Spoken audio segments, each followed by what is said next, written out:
Have you ever caught yourself wondering, will I be okay? And not because something terrible happened or that you made bad decisions, but you feel something needs to change.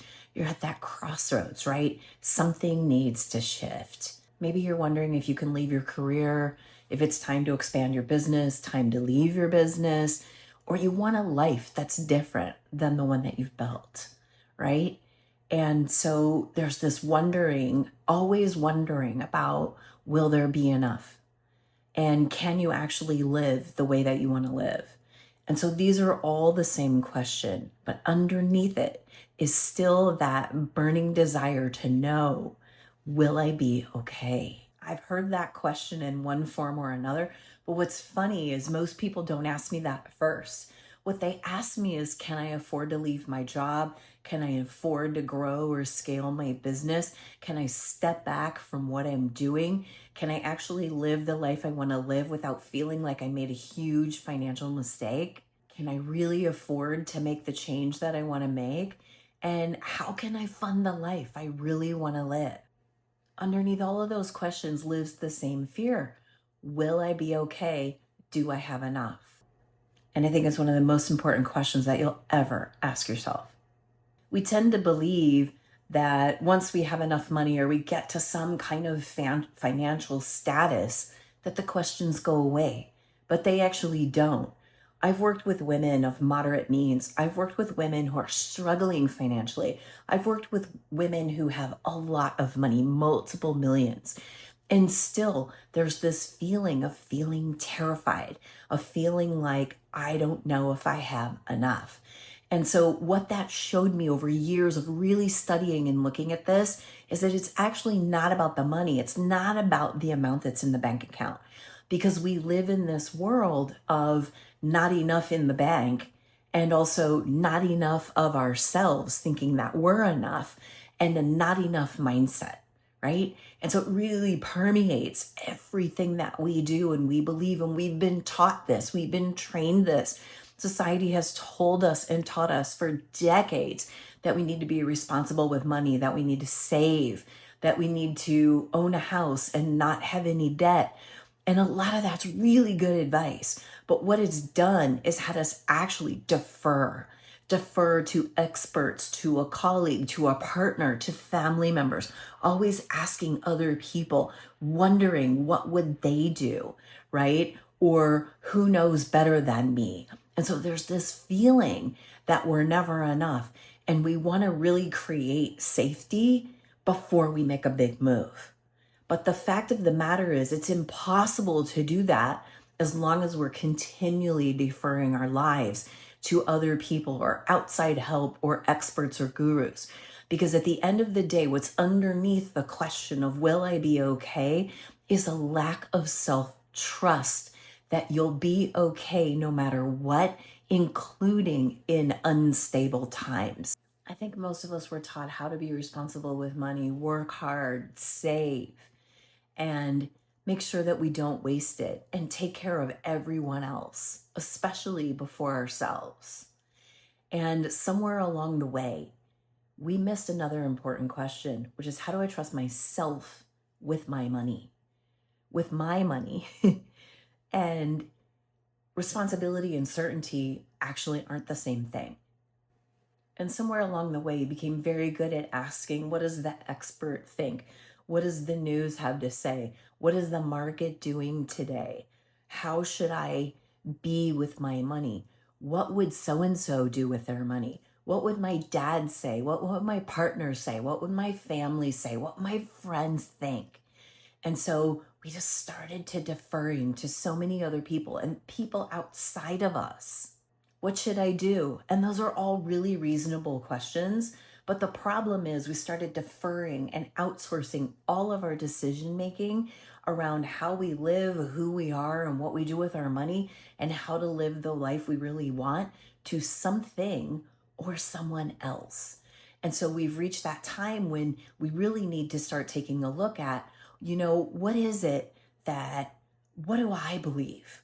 What do I think I should do? What's the life I really want to fund? And get smart about asking those kinds of questions. I think we're living in a fascinating shift. For so long, it's been about the accumulation of money, bigger, faster, more, right? Net worth, all of those things. What's in your savings account? What's in your retirement account? How big is your IRA? Those were all the things that we were taught to do. And while all those things matter, I'm actually seeing women like you really accomplished asking a different question, which is how can the money I have fund the life that I want? That's a completely different question because it becomes less about proving. The money is proving something, right? And it's more about how do I create choice? When I left corporate at 47, I wasn't chasing retirement. I was actually chasing choice because that feeling of choice is what gave me a sense of freedom. I wanted to be able to live on my own terms. I'm unconventional. I'm untraditional. I wanted to live the way I wanted to live. For me, that looked like globetrotting, wildlife photography, spending weeks, months in the bush. I spent over 70 days walking with 9 wild cheetahs with a backstage pass. And I wanted to be able to fund that adventure, travel, love, connection. And those are the things I wanted to fund. And so I made sure that I figured out how to get my money to work for me. And it's very different to want to chase a lot of money than it is the feeling of wanting to create all the choice in the world for yourself.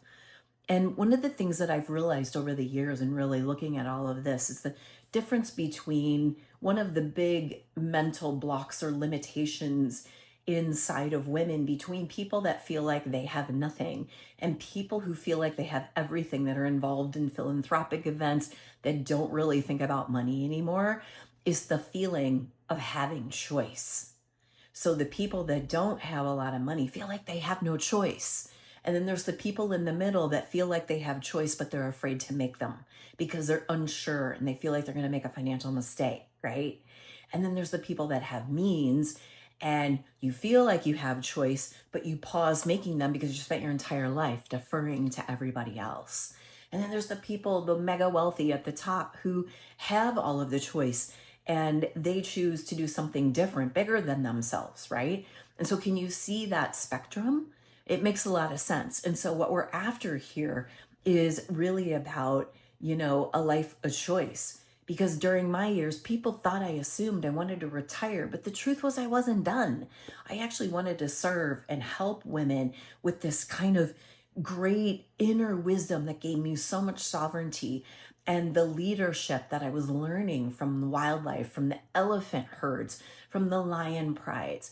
I wanted people to know what that felt like. I want you to know what that feels like, to have that feeling that no matter what happens in the economy, no matter what happens in the stock market or with interest rates, that you're going to be okay because you're resourced in here, you're self-sourced in here. And here's the thing.